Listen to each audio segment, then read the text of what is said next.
Try to initiate release sequencer. On my mark. 5. We're on express elevator to hell. Going down. 2. 1. Mark.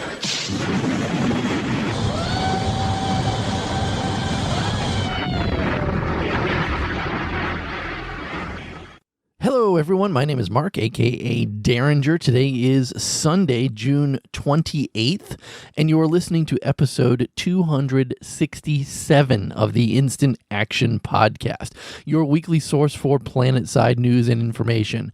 As always, I'm brought to you by great listeners like you via the Support the Show tab on instantactionpodcast.com.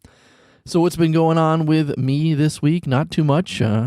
Working on a little planet side. As you guys know, I'm still pushing my way towards the Beetlejuice. It doesn't help when my outfit decides not to play purple, but hey, you know, beggars can't be choosers when it's time to game time. So I think I'm at 350, 400-ish kills on the last gun. So, you know, kind of about a third of the way through, working my way through it. So, or a quarter of the way through, I guess. Regardless, I'm busting my way through it. It's something I've been putting off for a long time, and time to actually get that done. And then who knows what'll be after that. But other than that, not a heck of a lot going on with me. So let's see what's in store for this week's show. Oh, I guess the only big news is my daughter bought a new car this week. But other than that, nothing else is really going on. So what's in store for this week's show? Well, first, there was a hotfix from the 24th to talk about with mostly Colossus tweaks. And then I want to move on and talk a little bit further about ASP and make another plea regarding that system. And then I'm going to finish this week by talking about what the hell is going on with Esamir currently. So strap in as we hot drop into another episode of the Instant Action Podcast.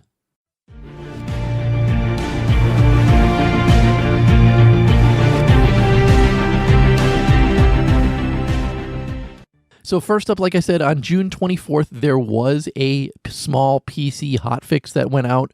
The majority of the stuff in this is Colossus related, and you know, I expect to see other hotfixes down the line until Colossus is where the devs actually want it to be. So starting with the Mammoth Cannon on the Colossus, they increased its direct damage. It was 750. It's now up to 850. They also increased its projectile velocity. It was 150. Now it's up to 250. They increased its gravity from 4 to 5, and they finished up by swapping the impact effects with ones more fitting to splash damage range from the Mammoth Cannon itself. Next, for the Mass Accelerator drive, or the MAD, first they stated that much of the benefits of this ability have been rolled into the Mammoth Cannon's default state, but they did take the direct damage benefit, so they reduced that from 50% to 32%, and they also reduced the projectile velocity benefit. It used to be 100%, it's now down to 50%. The Colossus also had some adjustments to its default armor values. So its front armor value went from 0 to 25%, top from 0 to 25%, rear from minus 50 to minus 15%, side armor from minus 15% to 0%, the bottom armor from minus 100% to minus 15%, and finally they changed its dynamic collision resistance from 96 to 100, and the real reason for that is to prevent the Colossus itself from being too easily destroyed by debris. So there's all your changes to the Colossus. However, I still think that it feels a little weak in the game itself. I mean, don't get me wrong. When you have a Colossus and it's targeting a Bastion, it rips that Bastion to shreds, and it's a very good counter to the Bastion itself. I still see a lot of issues with getting a Colossus towards the Bastion. I saw it yesterday as a prime example where I was playing TR, and they pulled a Colossus, and they needed an entire platoon protecting the Colossus just to keep it alive and get it to where it needed to go. And I mean, we're talking an armor column, a huge armor column, just to guard one Colossus. And I mean, I saw at least 10 prowlers, a dozen or so lightnings. I saw a galaxy, a whole bunch of different repair sunderers and ammo sunderers to help this armor column. It was literally a full platoon of people just defending a single Colossus tank. And if that's what you still need to do in PlanetSide 2 just to keep a Colossus alive and not easily destroyed by enemy players, then I still think that it might be a little too weak at this point by itself.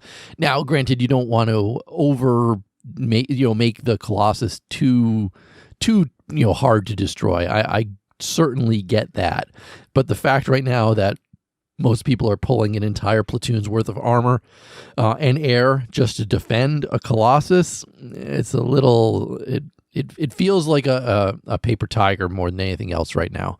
I think we'll see if there's going to be any other changes to it down the line, but I mean, really, if a Colossus is that easily destroyed and requires that many people to defend it, you're going to find less and less and less people pulling it as they go forward. And I don't know if that's the right direction for the Colossus, but we'll certainly have to see. In addition to the Colossus stuff, like I said, there were some other bugs, fixes within this update itself, and those are that the Thumper and Hunter no longer share incendiary ammo effects between them. The additional NSO Colossus loadouts are no longer gated by rank 5 and rank 15. They fixed an issue that was preventing ground vehicles from being remote pulled at warp gates. They fixed a vehicle terminal at the Bulwark on Esamir. They fixed the bare metal camo so that it should actually look like bare metal camo again. They fixed the ordnance dampener so it no longer temporarily breaks cloak when entering and exiting the field. They fixed the low cordium indicators so they now only appear above the Colossus instead of all vehicles near the Colossus. The NS-30 Tranquility can now be used with the Combat Medic ASP Battle Rifle secondary skill. The Paris Field Tower on Indar is no longer impersonating a tech plant. I'm not sure. Didn't know about that one in game. NSO characters can no longer push vehicles around while holding an anti-infantry mine. That's a hilarious one. They fixed a missing string in the fire suppressant skill line for the Ant. Fire suppression no longer provides infinite repairs when affected by the Punisher's engineer underbarrel. Do note that a consequence of this change is that fire suppression now repairs a % maximum of base health pools instead of the modified ones. I don't know if they're going to be looking at either that or changing the engineer underbarrel in regards to fire suppression, but note that they are aware of that. And then finally, there was just one known issue that they do have a fix for the turret rotation and third-person vehicle camera responsiveness.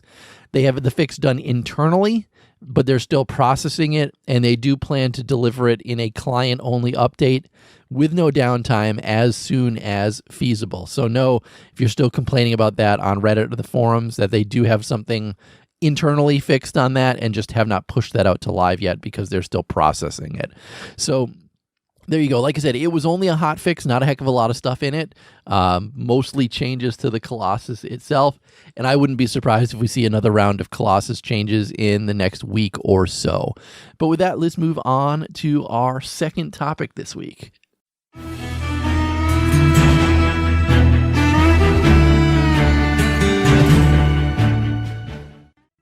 So I found it amusing last week because one of the things that I talked about on the show was obviously that I was working towards the Beetlejuice, and I was doing it hard mode on my engineer, and that even after I finished, Araxiuming the last weapon, the Orion that I'm working on now, that once I did complete that and earn the Beetlejuice, that I would not be able to use it on my engineer.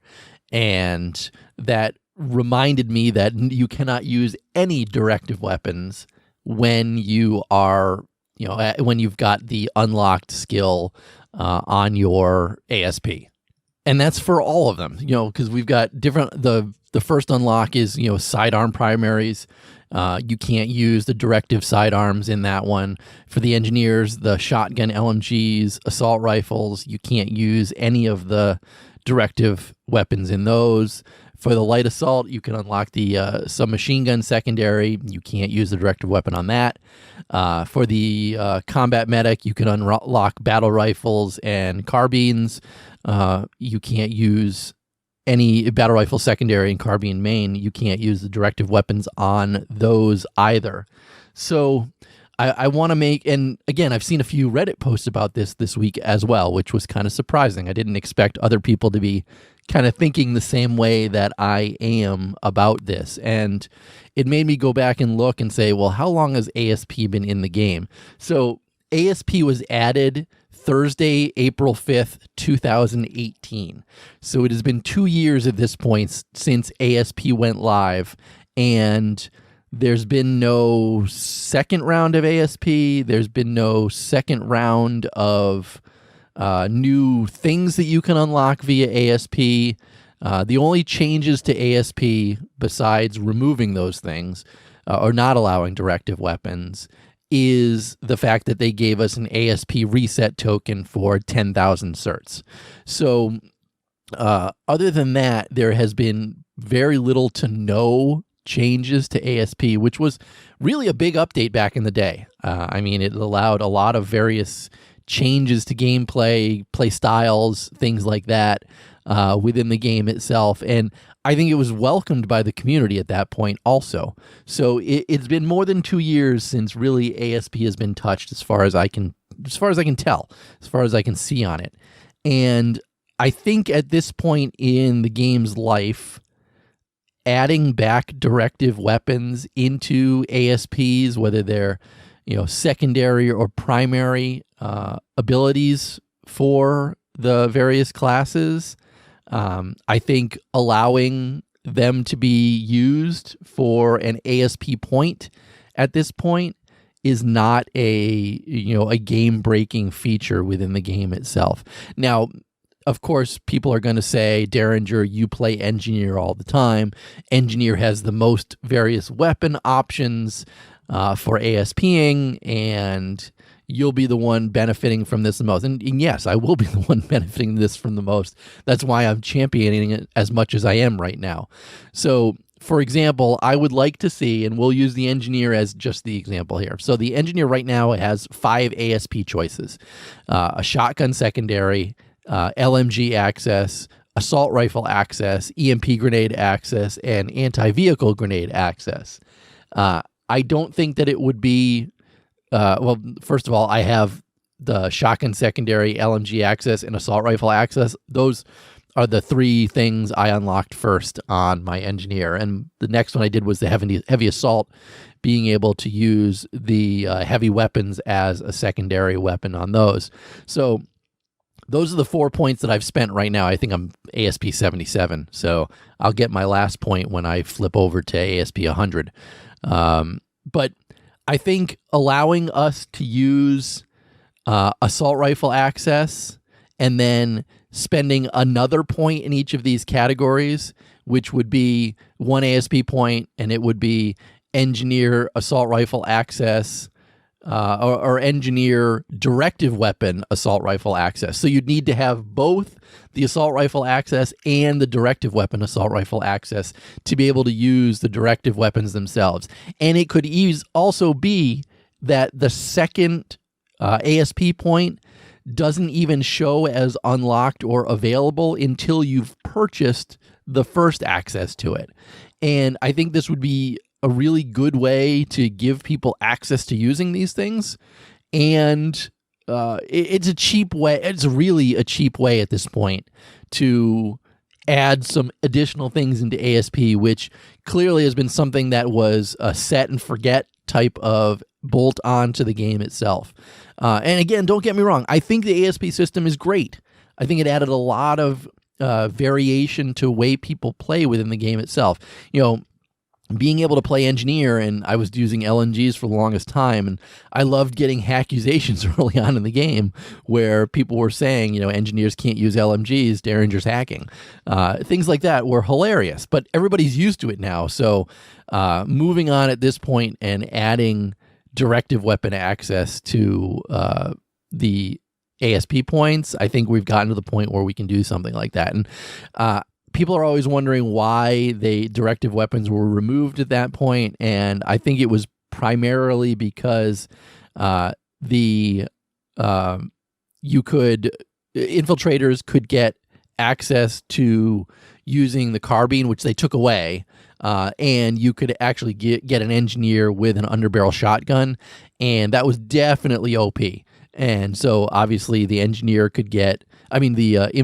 could get both the carbine and then the directive weapon carbine and be able to really underbarrel shotgun people to death. And that was definitely something that the devs don't want in the game and something players don't want in the game as well. I do not want to run into an infiltrator with a shotgun one-shotting me and blasting me away. So I think that's the main reasoning why directive weapons were removed way back in the day, but I don't think at this point directive weapons are any more overpowered than any other weapon in the game right now. Yeah, they're cool and they have, neat things added to them, but don't forget you get the weapon and it has the bolt-on attachments to it already. You can't change that stuff.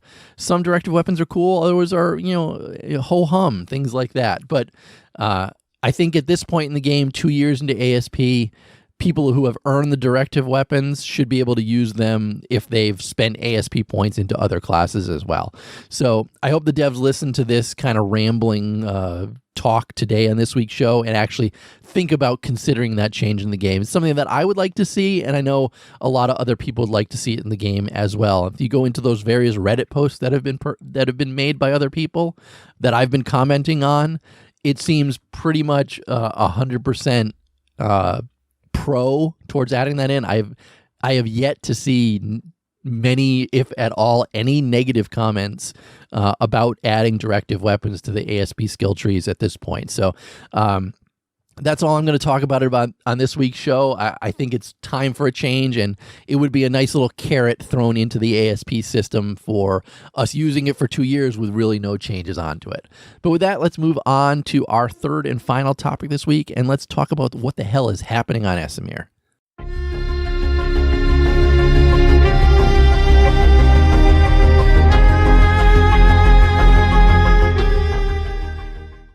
So unless you've been living under a rock, there have been a lot of hints about something coming on Esamir. And so let's just talk about some of those things that have been discovered and what's actually going on.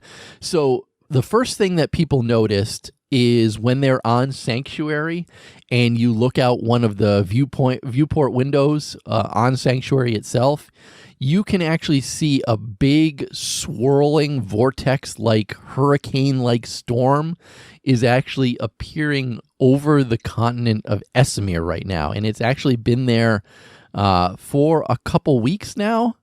And that's the first thing that people saw and were like, hey, what the heck is going on? It's actually been there since the tactical update that they threw out, and that came out on April 15th, so it's been a couple months since that one, but people are really only noticing that, like, really and talking about it now.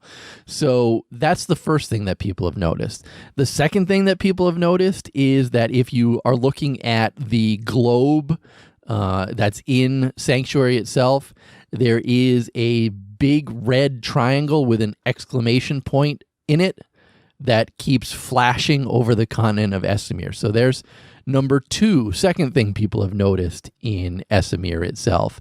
And then finally, people have been noticing that the pylons on the Esamir warp gates have been crackling with energy. They've been shooting off sparks at times. It almost looks like warp gates are failing. And I know that people have also pointed to the recent dev live stream where Rel was kind of smirking about something's happening, something's coming, something future, and Andy's kind of alluded to something is coming, and what is actually happening. And then this past week we got the new Robert Stoneman video, which I'm going to say again, I'm really happy to see the war correspondent videos coming back into the game. I think they were so well done in the past, and to get them again is huge props to the devs for bringing Robert Stoneman back in to do these, because they're so well done. But in his most recent video, there's a news ticker across the bottom, and one of the news ticker things states that the Vanu sovereignty is again interested in digging under Esamir. So there's been a lot of rampant speculation on exactly what is happening, but I think all of these things are definitely pointing to some changes are going to be coming to the game regarding Esamir with the next big game update that Rogue Planet Games does. Now, the devs are being completely silent on this, so it's just us stuck with doing our speculation and making guesses on exactly what's happening.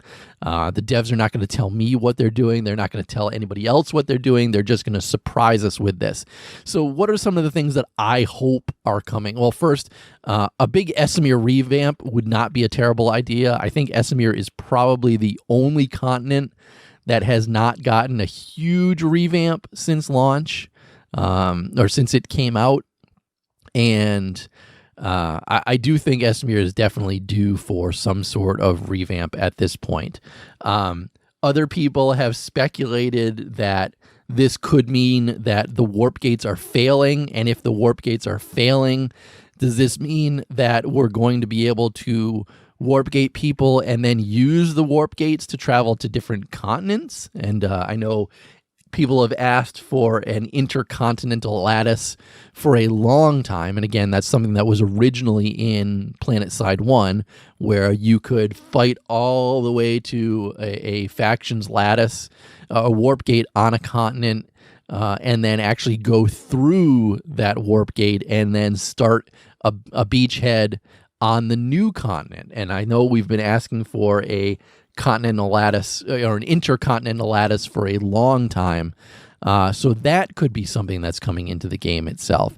The next thing that people are speculating with the comments about Vanu digging underneath Esamir, people are wondering if we're going the way of core combat. For those that aren't familiar, core combat, when it came to the original PlanetSide, introduced a cave system to each of the continents, and there was a lot of fighting underneath in caves. There were zip lines that you could use. Personally, I hope this is not the direction that they're going to, because I think core combat was horrible on the original PlanetSide. Some of my worst experiences were playing core combat. Not saying that the devs couldn't make it better or, for 2020 compared to when, core combat was originally released back in 2003. Yeah, I think core combat might be older than some of the people even listening to this podcast are playing PlanetSide 2 at this point. Again, some of my least favorite experiences were playing core combat in the original PlanetSide. Now, granted, the gunplay and gameplay and everything like that is completely different in PlanetSide 2, so could it be something that's enjoyable? Sure. Again, I'm a little jaded from being an original PlanetSide 1 player. And then, of course, the last question is, with the huge hurricane or the maelstrom that's forming over Esamir, does that mean that this could be the beginning of the bending in PlanetSide 2? And again, I talked a couple weeks ago about data mined information, which talked about the bending. Could that be what's coming? Could they be breaking up Esamir into different continents or different stuff like that? Who knows? Again, this is all blind speculation, but I definitely recommend everybody go and check out, go to Sanctuary first of all, and check out the view out the main window, and also go and check out the globe so you can see it itself. I definitely recommend going to Esamir itself. I know someone posted a video of the northeastern warp gate. You can actually see the energy crackling through the warp gate, and you can see the little sparks flying off the warp gate pylons. Definitely check that out. And then finally, definitely watch the new war correspondence video for the ticker. There's a couple other little funny Easter eggs built into that ticker. But again, the big thing is that Vanu is digging under Esamir again. So again, there's just our speculation for this week's show. I'm hoping that it's something really cool, but clearly the devs have something in the works for PlanetSide 2 coming in the future. But with that, let's wrap up this week's show by moving on to housekeeping this week. Hello, housekeeping. Hello. Perfect. Sorry, bro. So I did get one email this week, and it was from Dustin, and he writes, so I watched the dev live stream and went to the VR room to try out this new tank and loved it, so I spent a bunch of real money getting the bundle and then spent up all of my merit upgrading the hell out of it just to find out I can't pull it due to my outfit leader being AFK years. So I left, joined another outfit, so I left just to find out most outfits rather spend their points on nukes and bastions. So nukes, obviously, orbital strike and bastions. And I need to ask permission just to pull something I paid for. So what the fuck, devs? And it's not just me that feels a bit scammed. So I'm begging you to beg the developers to stop the elitist dictator BS. So I'm here as the union rep for all the little guys and grunts. We all paid in blood for those points, and we got the right to use them without asking or feeling bad when we do use them. So I came up with some easy fixes for the devs. Just give all outfit members a points pool of their own. So A, trolls can't use up all the outfit points, and B, the little guys don't feel bad for using something they have every right to use in the first place. Well, except maybe the bastions. Or C, make all the small stuff like the new tank and anything else like that cost merit or nanites or A7 or a bit of each. The thing is, the tank's not that good, and you don't need a full crew or support to run one if you spec it right. But it should help. It's not like a bastion that needs people to run it. The Colossus is like an AMS had a baby with a tank. You don't need a bunch of people, really, and if it was up to me, I'd just make it a common pool super tank type thing with a timer and a high nanite price. And on the topic of the new Punisher, I'm not a fan, and I love the old P1 Punisher. But if the devs just made it so its underbarrels were not locked to a class so you can unlock all of it, so any class, I'd love it. Like on my medic, it makes me sad when I res a max and I can't fix it. If I only had a Punisher with a repair underbarrel, or a AL with a jackhammer for spiddies, or HA for NG with under heals, I'd love the Punisher again. But anyways, thanks for the great show. Much love. Stay frosty. So first up, Dustin, I'm sorry. I'm going to disagree with you on this. Well, first of all, it sucks that you went out and spent all your merit on decking out a Colossus just to find out that your outfit leader is not there, and you have to, you basically can't pull your Colossus. I wish you hadn't said that you left the outfit, because there is a system built in right now where if your outfit leader has been AFK for 6 months, that you can put a petition in game to have someone take over the outfit. I think it's actually not in game, but you can make a petition to the by opening a ticket so that somebody else or the next highest ranked person can actually take over the outfit leader of the outfit itself. So I wish you hadn't left your outfit. Maybe you're still in it. Maybe you didn't leave it. I don't know. But don't forget that that option is within the game itself. So I do disagree, though, about allowing people to just pull stuff like this. I think it's good that there is a outfit rank structure built into it. Sure. When I'm in some of my other outfits, I'm disappointed that I don't have the right rank to pull stuff like this, but that's on you not talking to the outfit leaders themselves. You know, if it's a well-run outfit with good players in it and good people overall, they should have a good outfit structure built into it, and they should be able to allow the right people to pull the right stuff. You should be able to go to your outfit leader and say, hey, I spent all my merit on a Colossus. I have a really good decked out Colossus with, all the various guns built up, all kinds of stuff like that. I want to be able to build and pull a Colossus. And your outfit leader should be able to look over your recommendations and agree, disagree, or whatever, and then give you the permission to unlock that stuff and be able to pull that stuff when it's the right time to pull that stuff. Not just, hey, willy-nilly, I'm going to pull a Colossus and there's no bastions out in the field. So I think you should be finding a proper outfit that does stuff like that. And, I don't want to toot the horn about B-Way or anything like that, but I think B-Way has a good outfit structure where certain players are allowed to do stuff like that. And if you want to be one of those players, you just reach out to the outfit leaders, explain why, and more often than not, they agree with you and let you do stuff like that. So it's really a matter of the outfit that you've chosen, unfortunately.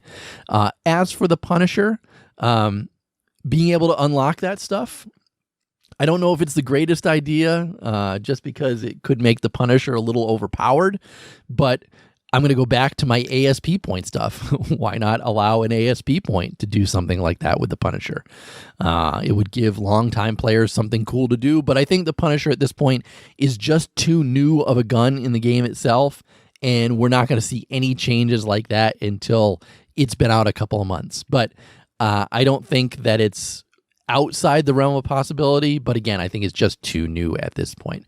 Regardless, I do appreciate the email, Dustin, and you gave me a good couple things to talk about at the end of this week's show. Speaking of this week's show, that's going to be the end of it. How can you get in touch with me or the show itself? Well, your first stop should always be my website, which is www.instantactionpodcast.com. You can also email me at instantactionshow@gmail.com like Dustin did. I will always read your email and respond to it live on the show. You can also follow the show on Twitter at InstActPodcast. That's where you'll get all the latest news about the show. But in closing, if you've enjoyed the show, please leave me a review on your podcast listening avenue of choice, whether it's iTunes, Stitcher, Google Play, Spotify, or anywhere else. Also, feel free to tell your friends and outfit mates about the show. But finally, as always, thanks for listening, and keep spamming that join combat, formerly known as Instant Action Button. Derringer out.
Once again, appreciate you guys coming by.